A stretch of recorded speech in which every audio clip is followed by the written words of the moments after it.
आज की वीडियो में बात करूंगा मैं आपके साथ रशिया के दो बड़े राइटर्स के बीच में जो कॉन्फ्लिक्ट है उसके बारे में। इससे आपको 19वीं सेंचुरी रशिया के लिटरेचर के एनवायरनमेंट के बारे में बहुत कुछ मालूम पड़ जाएगा, तो आपको बहुत कुछ सीखने को मिलेगा। तो पहले राइटर तो हैं फ्योडोर दोस्तोयेव्स्की, और Fyodor Dostoevsky needs no introduction. अगर आप मेरे चैनल पे पहले आ चुके हैं और अगर आप कुछ टाइम से मेरे चैनल को फॉलो कर रहे हैं तो आप जानते हैं फ्योडोर दोस्तोयेव्स्की को मैंने काफ़ी कवर किया है, ठीक है। सो ही नीड्स नो इंट्रोडक्शन। लेकिन जो दूसरे राइटर हैं उनके बारे में फ़र्स्ट टाइम अपने चैनल पे बात कर रहा हूँ, और हो सकता है आप में से बहुत लोग उनको नहीं जानते हों, लेकिन रशिया में वो बहुत फेमस हैं। तो ये दूसरे राइटर हैं जिससे इनका कॉन्फ्लिक्ट भी हुआ था दोस्तोयेव्स्की का। उनका नाम है इवान तुर्गेनेव। इवान तुर्गेनेव रशिया में पैदा हुए, बहुत रईस ख़ानदान में पैदा हुए, और ये यूरोप काफ़ी रहे थे, ठीक है। जब ये बड़े हुए तो यूरोप काफ़ी रहे, यूरोप काफ़ी घूमे। जर्मनी में उन्होंने काफ़ी टाइम स्पेंड किया, बर्लिन में, और वहाँ पे जो वेस्टर्न इंटेलेक्चुअल्स हैं उनसे इनकी काफ़ी बातचीत हुई, जिसका इनके ऊपर बहुत इम्पैक्ट पड़ा। इम्पैक्ट कैसे पड़ा? ये काफ़ी लिबरल हुए थे व्यूज़ में, और साथ ही साथ ये बहुत रैशनलिस्टिक हो गए थे। इनको लगता था कि जो रैशनल है माइंडसेट, यही सोसाइटी को आगे लेके जाएगा। सोसाइटी का जो प्रोग्रेशन है वो रैशनैलिटी पे डिपेंड करता है, और यही जो इनका माइंडसेट है जो इन्होंने वेस्टर्न वर्ल्ड से लिया, इसी की वजह से बहुत हद तक इनका दोस्तोयेव्स्की से कॉन्फ्लिक्ट हुआ। अब कॉन्फ्लिक्ट कैसे हुआ? पहले तो मैंने बोला इनका बिलीफ था वेस्टर्न लिबरल वैल्यूज़ में, साथ ही साथ रैशनलिस्टिक माइंडसेट, और थर्ड अथीस्ट थे, गॉड में बिलीव नहीं करते थे। अब दोस्तोयेव्स्की इनके 180 डिग्री अपोजिट थे। कैसे थे? दोस्तोयेव्स्की कहते थे कि हमें इतना ज़्यादा वेस्टर्न वर्ल्ड से इन्फ्लुएंस होने की ज़रूरत नहीं है। रशिया की अपनी पहचान है, रशिया का अपना कल्चर है, तो रशिया उसी को प्रिजर्व करे और उसी के हिसाब से प्रोग्रेस करे, रेदर देन कि हम अपनी आइडेंटिटी ही भूल जाएं, हम अपनी रशियन आइडेंटिटी ही लूज़ कर दें। तो दोस्तोयेव्स्की इनके तुर्गेनेव के थॉट से वो नहीं होते थे, मैच नहीं करते थे, क्योंकि तुर्गेनेव पूरी तरह से वेस्टर्न आइडियाज़ को इम्पोज कर रहे थे, और दोस्तोयेव्स्की को लगता था कि अगर हम पूरी तरह से वेस्टर्न आइडियोलॉजी को अपने ऊपर इम्पोज कर लेंगे तो हमारी जो खुद की आइडेंटिटी है रशिया की, वो ख़त्म हो जाएगी। तो Dostoevsky was more nationalistic, he was more towards कि जो रशिया का ट्रेडिशन है वो बचा रहना चाहिए, हमारी खुद की अपनी आइडेंटिटी बची रहनी चाहिए। और दोस्तोयेव्स्की साथ ही साथ रिलीजियस भी थे, गॉड में काफ़ी बिलीव करते थे। तो यहाँ से एक बहुत बड़ा क्लैश होना स्टार्ट हुआ दोस्तोयेव्स्की और तुर्गेनेव के बीच में। एक तो पहले आइडियोलॉजिकल क्लैश, पहला ये।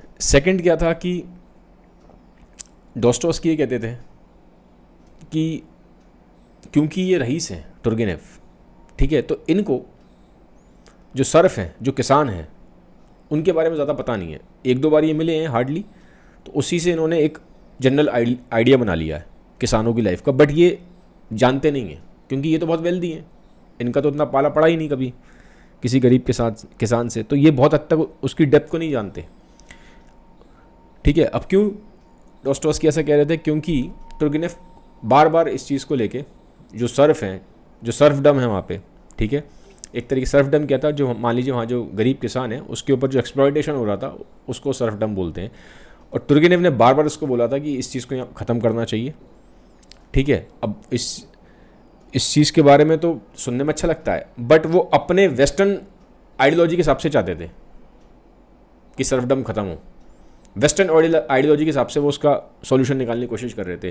पर दोस्तोयेव्स्की ने बोला कि ये बात ठीक है कि किसी भी गरीब किसान का एक्सप्लॉयटेशन नहीं होना चाहिए, सर्फडम ख़त्म होना चाहिए, बट वो ख़त्म होगा हमारे रशिया के तरीके से।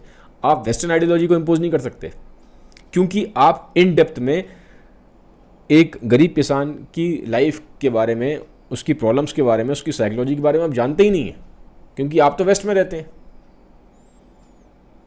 और इनफैक्ट दोस्तोयेव्स्की ने ये भी बोल दिया था, कमेंट कर दिया था तुर्गेनेव के ऊपर कि जब वो तुर्गेनेव पेरिस में थे, कि आप ना वहाँ से टेलीस्कोप लगा के देखा करो ताकि आपको रशिया की भी लाइफ दिखाई दे, क्योंकि आप तो अपनी यूरोप की लाइफ में और वहाँ की ही दुनिया में मस्त रहते हैं, तो आपको रशिया के बारे में ज़्यादा पता नहीं है, आप ग्राउंड रियलिटी नहीं जानते, आप सिर्फ आइडियाज़ दिए जा रहे हैं कि ये नहीं होना चाहिए, वो नहीं होना चाहिए, बट ग्राउंड रियलिटी बहुत अलग है, ठीक है। आप उससे फेमिलियर नहीं है। तो यहाँ पे एक तरह से आर्ग्यूमेंट्स हो रहे थे, ठीक है। गोल एक ही था कि किसानों की भलाई हो, लेकिन तरीके अलग थे, मेथड्स अलग थे। अच्छा, दूसरा जो राइटिंग स्टाइल है उसको लेके भी आर्ग्यूमेंट्स थे। टुर्गेनेव बोलते थे कि जो डॉस्टोवस्की हैं, उन्होंने कमेंट किया था टुर्गेनेव ने डॉस्टोवस्की पे कि डॉस्टोवस्की जो हैं वो पिंपल हैं on the nose of literature. Dostoevsky के लिए कमेंट किया टुर्गेनेव ने कि डॉस्टोवस्की जो हैं वो पिंपल हैं on the nose of literature. जैसे नाक पे पिंपल निकल आता है, ऐसे डॉस्टोवस्की पिंपल हैं on the nose of literature. अब ये एक तरह से बड़ा डेरोगेटरी कमेंट है, ठीक है। अब उन्होंने बोला क्यों ऐसा, टुर्गेनेव ने डॉस्टोवस्की को लेके उन्होंने बोला कि भाई जो डॉस्टोवस्की है वो अपनी राइटिंग में हर टाइम ऐसा दिखाते हैं कि किसी ना किसी कैरेक्टर को कोई ना कोई दौरा हो रहा है, दौरा पड़ रहा है, किसी को कोई ना कोई कभी ना कभी किसी ना हर टाइम कोई ना कोई डेलीरियस हो रहा है, अपना मेंटल बैलेंस खो रहा है, कोई बहुत ही ज़्यादा एक्सट्रीम में इमोशनली बहता जा रहा है, ठीक है, बहुत ही ज़्यादा एकदम से मेंटली एक्सट्रीम में अनस्टेबल हो रहा है, ठीक है, हर एक को एपिलेप्सी के अटैक्स पड़ रहे हैं। तो उन्होंने बोला कि जो नॉर्मल लाइफ है इससे ये बहुत आउट ऑफ टच है डॉस्टोवस्की। रियल लाइफ में ऐसा थोड़ा ना होता कि हर आदमी बहुत मेंटली अनस्टेबल है, या हर आदमी बहुत ही इमोशनल एक्सट्रीम्स में चलता है, या हर आदमी को कभी ना कभी कोई ना कोई दौरा पड़ता रहता है। तो उन्होंने बोला कि ये रियल लाइफ नहीं है, डॉस्टोवस्की रियल लाइफ को नहीं दिखा रहे हैं, ये सिर्फ अपने ही खुद के कैरेक्टर बनाते हैं और बहुत हाईली रियल वर्ल्ड से डिस्कनेक्टेड है इनके कैरेक्टर्स, क्योंकि रियल वर्ल्ड ऐसा नहीं है, एक्सेप्शंस होते हैं। इस तरह से हर टाइम आपने उसको नॉर्म बना दिया है अपनी राइटिंग्स में। तो उन्होंने अटैक किया डॉस्टोवस्की के ऊपर that he used to portray extremes, but extremes real life में नहीं होते, वो सिर्फ एक्सेप्शंस होते हैं, वो नॉर्म नहीं है। आप उसको नॉर्मलाइज कर रहे हैं, हर एक कैरेक्टर में आप यही दिखा देते हैं, हर एक कहानी में आपकी यही होता है। थोड़ा आप अलग भी तो दिखा सकते हैं, कभी कभी नॉर्मल भी तो दिखा सकते हैं कैरेक्टर को। तो ये उन्होंने उन पे क्रिटिसाइज किया, ठीक है। अब पब्लिकली करते थे क्रिटिसाइज टुर्गेनेव डॉस्टोवस्की को। अब टुर्गेनेव का जो सबसे बड़ा वर्क है, वर्क तो काफ़ी है इनका, लेकिन जो सबसे फेमस वर्क है उसके बारे में थोड़ा आपको बताता हूँ ताकि आप इनके बारे में समझ पाएँ। और इनका सबसे फेमस वर्क है father and sons. Father and sons, इसमें क्या है, इसमें इन्होंने जनरेशनल कॉन्फ्लिक्ट दिखाया है कि जो बाप दादाओं की जनरेशन है वो कैसे सोचती है और जो बच्चों की जनरेशन है वो कैसे सोचती है, ठीक है। कहानी में क्या है, एक कैरेक्टर है बेजरोव। जो बेजरोव है वो बाहर से पढ़ के आया है, वेस्टर्न वर्ल्ड से पढ़ के आया है, और वो मेडिकल फील्ड में पढ़ के आया है, ठीक है। रैशनलिस्टिक है, काफ़ी ज़्यादा लॉजिकल थिंकिंग में बिलीव करता है, बट साथ ही साथ बहुत नाइलिस्टिक भी है। और जो फादर वाली जनरेशन है, जो उसके बाप दादाओं की जनरेशन है, वो ट्रेडिशनल वैल्यूज़ में बिलीव करती है, वो फैमिली कल्चर में बिलीव करती है। लेकिन जो ये लड़का जो है बाज़ारोव, जो बाहर से पढ़ के आया है, वेस्टर्न वर्ल्ड से जो पढ़ के आया है बेजरोव, ये क्योंकि ये बहुत हाईली रैशनलिस्टिक हो गया है तो ये बहुत नाइलिस्टिक भी हो गया है। इसे लगता है कि किसी चीज़ का कोई मीनिंग ही नहीं है। नाइलिज्म का मतलब यही है बहुत तक कि जो चीज़ें हैं वो इनहेरेंटली मीनिंगलेस है, कुछ भी कर लो लेकिन फ़ायदा ही क्या है, क्योंकि है तो कुछ मीनिंग तो है नहीं। तो उन्होंने बोला कि जो बेजरोव है, जो कैरेक्टर है, he is highly rationalistic, he is coming from the western world, वहीं से एजुकेट हुआ है, तो वो नाइलिस्टिक हो गया है, बहुत नाइलिस्टिक है। वो हर चीज़ में ही बोलता है क्या मीनिंग है, क्या मीनिंग है, क्या मतलब है इस चीज़ करने का, क्या फ़ायदा करने का, एंड में तो कुछ होना नहीं है, एंड में तो सबने मर ही जाना है, तो क्या करना करके कुछ भी, ठीक है। बिकॉज एवेंचुअली जब सब कुछ खत्म ही होना है, जब हम सब ने मरना ही है, तो कुछ करके करना क्या है, मीनिंग क्या है इस चीज़ का, क्यों करें भाई हम, कुछ भी आप बोलो उसको करने को हो गया था, क्या करना करके, मरना ही है जब, तो करने की ज़रूरत ही क्या है। तो नाइलिस्टिक हो गया है। लेकिन जो बाप दादाओं की जनरेशन है वो ऐसी नहीं है, वो खुश मिजाज है, ज़िंदगी जीने में बिलीव करती है, और वो बिलीव करती है कि जो लाइफ है वो उसके मीनिंग से ऊपर है। लाइफ जो है वो मीनिंग से ऊपर है, खाली मीनिंग ही सब कुछ नहीं है लाइफ में। तो सिर्फ मीनिंग को लेकर ऑब्सेस नहीं है बाप दादाओं की जनरेशन, लेकिन ये बहुत ज़्यादा पढ़ लिए हैं, बहुत ज़्यादा रैशनलिस्टिक हुए हैं, तो ये मीनिंग ढूंढते रहते हैं, और मीनिंग ढूंढते रहते हैं इसलिए कुछ करते ही नहीं, कुछ कर ही नहीं पा रहे, क्योंकि जो भी कुछ करने आते हैं कहते हैं इसका मीनिंग क्या है। तो एक क्लैश दिखाया गया बाप दादाओं की जनरेशन में, और भी बहुत कुछ है ट्रेडिशनल उसमें, और क्लैशेस दिखाए गए हैं, थॉट्स में क्लैशेस दिखाए गए हैं। लेकिन होता क्या है कहानी में, जो बेजरोव है, ये बेजरोव ना डिस्पाइट द फैक्ट वो नाइलिस्टिक है, ये प्यार में पड़ जाता है एक लड़की के, और अपनी ही बात में कॉन्फ्लिक्ट है अब बेजरोव के। क्यों है? क्योंकि एक तरफ तो नाइलिस्टिक है, कहता है ये सब चीज़ें बेकार है, क्या करना, कुछ मीनिंग तो है नहीं, सब बेकार है, प्यार व्यार भी क्या करना, होना ही क्या है एंड में, जब सबने मर ही जाना है, मैंने ही मर जाना है, जिससे मैं प्यार करूँगा उसने ही मर जाना है, तो फ़ायदा ही क्या प्यार करने का। वो ऐसा बोलता था, लेकिन पड़ जाता है प्यार में, प्यार हो जाता है। तो देखेंगे इमोशंस ओवर पावर कर जाते हैं लॉजिक को, रैशनैलिटी को, ठीक है। और जो खुद की जो थॉट प्रोसेस है, आइडियोलॉजी है, उसी में बिलीव नहीं कर रहा है वो, क्योंकि अब प्यार में पड़ गया। बिना नाइलिस्टिक नहीं पढ़ना चाहिए था प्यार में, क्योंकि खुद ही अगेंस्ट जा रहा था। पहले बोलता था क्या करना है, सब बेकार की बातें, फैमिली वैमिली ये सब चीज़ें, क्या मतलब है इसका। अपने फादर से डिबेट कर रहा है, बहुत इंटेंस हीटेड डिबेट्स हैं कहानी में, ठीक है। तो इमोशनल स्ट्रगल दिखाया है बेजरोव का। बेजरोव जो है अंदर उसके बहुत इमोशनल स्ट्रगल है, चैलेंज दिखाया गया है, बहुत सारी चीज़ों को चैलेंज भी कर रहा है। अपने बाप दादाओं की जो परंपरा चली जा रही है, ट्रेडिशंस चले आ रहे हैं, कस्टम चले आ रहे हैं, उनको कंटिन्यूसली चैलेंज कर रहा है, कहानी में चैलेंज करे जा रहा है। तो एक क्लैश दिखाया है, जनरेशनल क्लैश है, ठीक है। लेकिन एंड वाले में क्या होता है, कहानी के एंड में जिसका नाइलिज्म है वो यूज़लेस हो जाता है, बिल्कुल यूज़लेस हो जाता है, क्योंकि एंड में अपनी ही रैशनैलिटी की वजह से इसकी डेथ हो जाती है। तो यहाँ पे राइटर ने क्या दिखाया है, इवान टर्गेनेव ने, कि जब आप किसी आइडियोलॉजी को बहुत एक्सट्रीम में ले जाते हैं, नाइलिज्म की आइडियोलॉजी को अगर आप बहुत ज़्यादा अपने अंदर एम्ब्रेस कर लें, बहुत उसको एक्सट्रीम में ले जाएं, तो उसका जो एंड रिजल्ट है वो बड़ा ख़राब है। आप बिना ज़िंदगी को जिए, आप बिना ज़िंदगी के रस को पिए ठीक से, ठीक है, जो टेस्ट ऑफ लाइफ है उसको ठीक से महसूस करें, आप मर जाते हैं।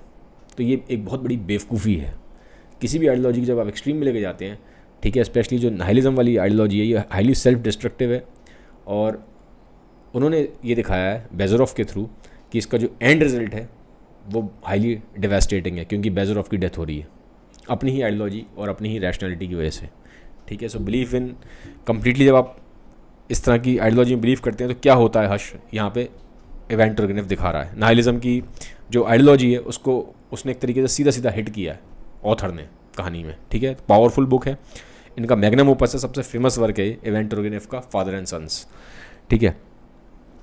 अब होता क्या है, और इनफैक्ट ये भी चीज़ है, यही बताऊँ, लव की कितनी पावर है कहानी में, ये भी दिखाया उन्होंने, लव की पावर को दिखाया है। दिखाया कैसे, जैसे ये जो जिस लड़की के प्यार में पड़ता है, एंड में वो ये बोलता है कि जब मर रहा होता है, when he is on his death bed, तो मर नहीं रहा है, मर नहीं पा रहा है, तकलीफ़ में है, दर्द में है, पेन में। तो कहता है, मुझे जिस लड़की से प्यार होता है ना, उसके लिए मैसेज भेजता है कि उसको जब वो आएगी तो मैं चैन से मर पाऊँगा। तो एंड में कहानी के लास्ट सीन में जब ये मर रहा है, सब बैठे हुए हैं वहाँ पे, उसको देख रहे हैं, रूम खुलता है, वो लड़की आती है, और जब वहाँ पे होती है तो उसकी गोद में उसके प्राण निकलते हैं, वहीं उसकी डेथ होती है अपने लवर की गोद में। तो कहानी में जो एंड है दिखाया, इन द एंड लॉजिक से बड़ी है लव की ताकत, लॉजिक से बड़ा है आपका इमोशन, प्यार, ठीक है। लॉजिक बहुत छोटा रह जाता है, जब लाइफ की रियलिटीज़ हिट करती हैं तो वो बहुत छोटा रह जाता है, आइडियोलॉजी काम नहीं करती, इमोशंस ओवर पावर करते हैं, लव जो है उससे बड़ी चीज़ है। अल्टीमेटली आप देखेंगे मोटा मोटा ये दिखाया जा रहा है, और ये लिटरेचर आप पढ़ेंगे आप समझेंगे, जो मैंने भी क्रक्स निकाला है, जितना भी मैंने वर्ल्ड लिटरेचर पढ़ा, आदमी दुनिया में दो ही वजह से काम कर रहा है, ईदर ड्यू टू लव और either due to absence of love. कोई भी इंसान इस दुनिया में, जितने भी लोग पैदा हुए हैं और आगे भी पैदा होंगे, दो ही वजह से काम कर रहे हैं, या तो प्यार की वजह से कर रहे हैं या प्यार की एब्सेंस से कर रहे हैं, तीसरी कोई ताकत नहीं है। एटलीस्ट लिटरेचर से जो मैंने समझा बता रहा हूँ आपको, ठीक है। और वो बार बार राइटर्स दिखाते हैं, रशियन राइटर्स काफ़ी दिखाते हैं, एग्जिस्टेंशियल राइटिंग्स इनकी, ठीक है।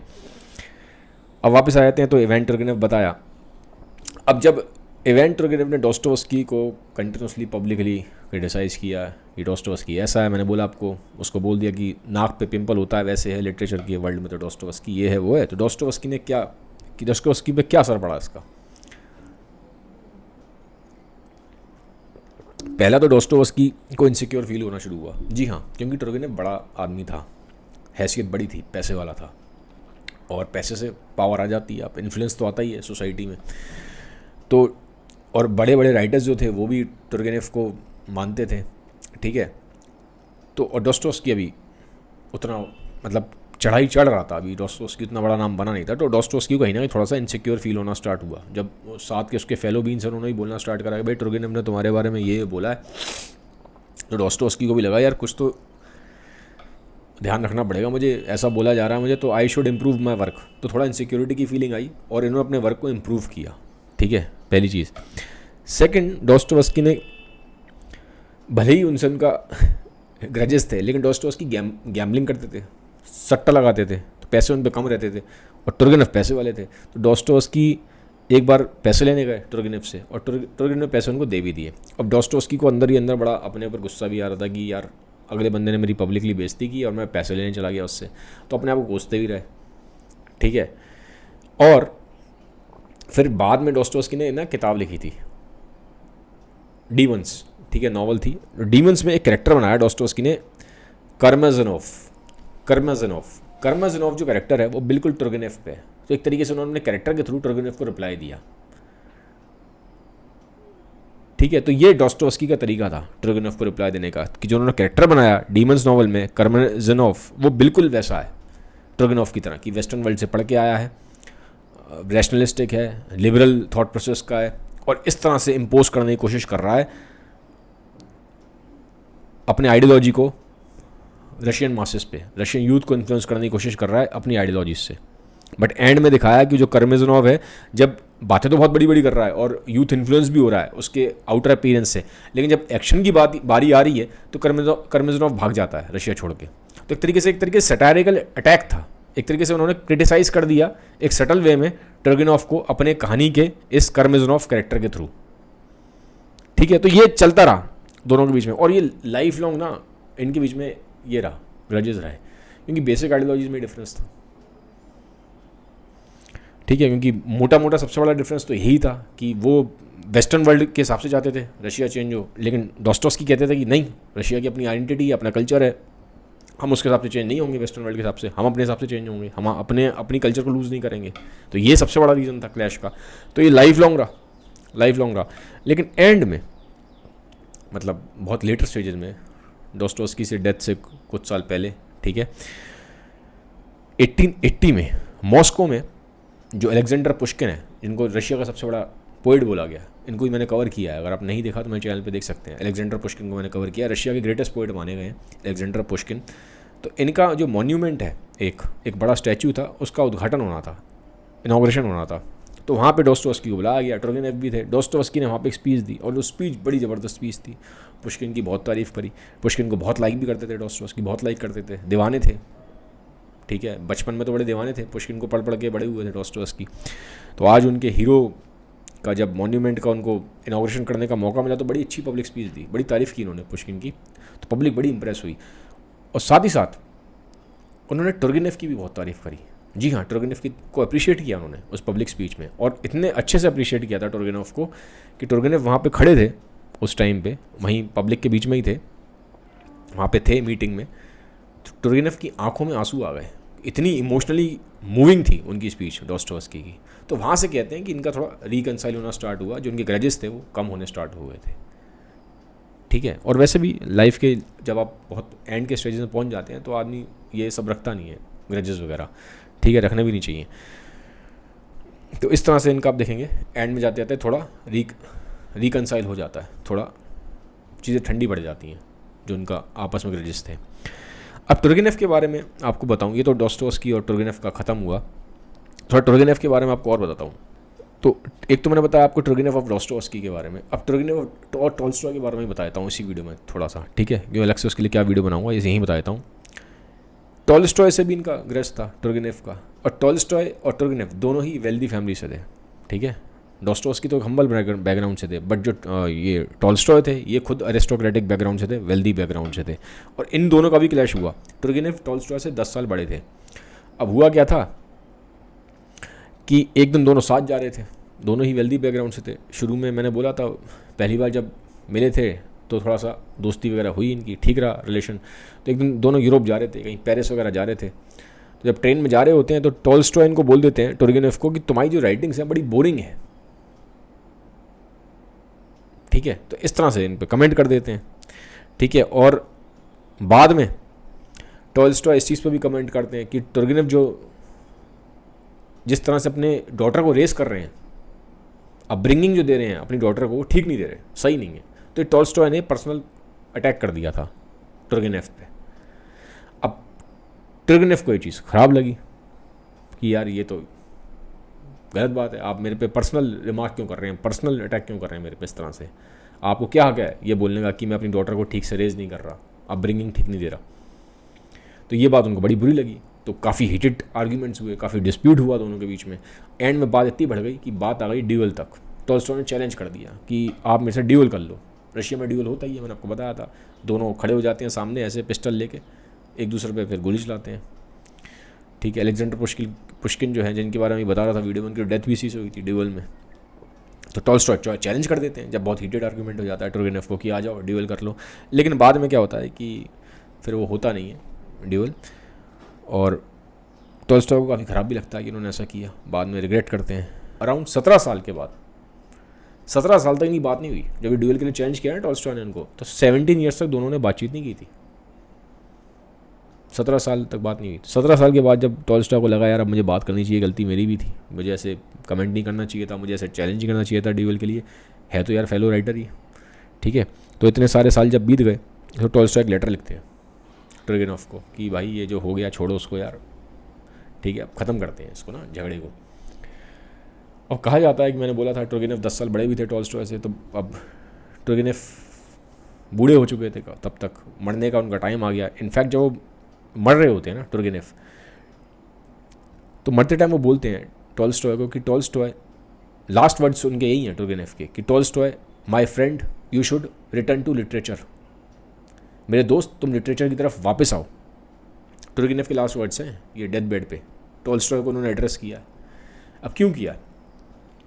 देखो, तुर्गेनेव टॉल्स्टॉय के वर्क को बहुत लाइक करते थे, वो मानते थे कि यार इस बंदे में बहुत दम है, लिटरेरी जाइंट ये बन सकता है, ठीक है। जब उन्होंने पहली बार उसको पढ़ा था तो उन्होंने कहा बड़ा इसके अंदर बड़ी दम खम है और काफ़ी बन सकता है। और इनफैक्ट तुर्गेनेव ने ट्रांसलेशन में हेल्प की थी टॉल्स्टॉय के वर्क की, और यूरोप में फेमस करने में टॉल्स्टॉय के वर्क को तुर्गेनेव ने बहुत हेल्प की थी, ठीक है। और हुआ क्या था, ये इन्होंने स्टेटमेंट क्यों दी अपने डेथ बेड पे टॉल्स्टॉय की तुम वापस आओ लिटरेचर के वर्ल्ड में? क्योंकि टॉल्स्टॉय तब तक एना कैरेनिना लिख चुके थे, वॉर एंड पीस लिख चुके थे, और उनका जो मन है वो लिटरेचर से भर गया था। वो अपनी स्पिरिचुअल जर्नी पे चले गए थे, फिलोसफिकल और स्पिरिचुअलिटी वाले वर्ल्ड में चले गए थे, उनका मन लिटरेचर से हट गया था। वो कहते थे यार जब मेरे कंट्री में जो गरीब आदमी है उसके अंदर इतनी गरीबी है, उसके अंदर इतनी परेशानियाँ हैं, इतनी दिक्कतें हैं, तो मैं क्या बैठ के फिक्शन लिखता रहता हूँ, मैं क्या बैठ के वॉर एंड पीस और एना कैरेनिना लिख रहा हूँ। तो उन्होंने अपने पुराने वर्क्स को तो बेकार माना था टॉल्स्टॉय ने, और उनका मन हट गया था लिटरेचर से, वो बिल्कुल फिलोसफिकल और स्पिरिचुअल राइटिंग्स में उतर गए थे। तो इसीलिए इन्होंने बोला तुर्गेनेव ने, क्योंकि वो जानते थे कि टॉल्स्टॉय के अंदर कितना पोटेंशियल है, तो उन्होंने बोला कि मेरे दोस्त वापस तुम लिटरेचर की तरफ आओ। तो ये लेटर एक तरह से उन्होंने लिखा, और डेथ बेड के आसपास के बात है, फिर उनकी डेथ हो गई थी तुर्गेनेव की। तो बाद में जो मैसेज है जो उन्होंने बोला लास्ट डेथ बेड पर तुर्गेनेव ने टॉल्स्टॉय तक पहुंचा, टॉल्स्टॉय को इम्पैक्ट पड़ा उससे। तो करीबन कहते हैं 3 साल बाद, इमीडिएटली तो नहीं लेकिन 3 साल बाद टॉल्स्टॉय ने दोबारा लिखना स्टार्ट किया, दोबारा लिटरेचर के वर्ल्ड में आए, और फिर उन्होंने किताब लिखी थी डेथ ऑफ इवान इलियच, टॉल्स्टॉय ने लिखी है, ठीक है। ये भी मैंने लाइव सेशन पे अपने चैनल पे कवर की है, ठीक है, आप जाके चेक कर सकते हो, ठीक है। तो वापस आए थे फिर टॉल्स्टॉय लिटरेचर में, तुर्गेनेव के वर्ड्स का उन पर असर पड़ा था, ठीक है। नहीं तो इस बीच तो स्पिरिचुअल उस पर निकल गए थे वो जर्नी पे, और इस तरह की किताबें लिख रहे थे। कन्फेशंस उसी टाइम पीरियड की किताब है जब वो उनका जो माइंड है लिटरेचर से हट गया था, इंटरेस्ट लिटरेचर से हट गया था, उनका इंटरेस्ट थोड़ा सा फिलोसफी और स्पिरिचुअलिटी की तरफ ज़्यादा हो गया था, तब उन्होंने किताब लिखी थी कन्फेशंस। लेकिन फिर बाद में तुर्गेनेव के कहने पे वापस आए लिटरेचर के वर्ल्ड में, और उन्होंने किताब लिखी डेथ ऑफ इवान इलियच, ठीक है। तो ये थी कहानी पूरी, एक स्टोरी मैंने आपको बना के बताई है। आई होप इस वीडियो से आपको कुछ तो लिटरेचर के वर्ल्ड के बारे में, थोड़ा सा लिटरेरी जाइंट्स के बारे में मालूम पड़ा होगा, स्पेशली रशियन लिटरेचर के बारे में। तो वीडियो कैसा लगा मुझे कमेंट सेक्शन में बताइएगा, और वीडियो अगर मेरे अच्छे लगते हैं तो काइंडली सबके साथ शेयर कर दीजिएगा। Have a nice day, bye, take care, thank you.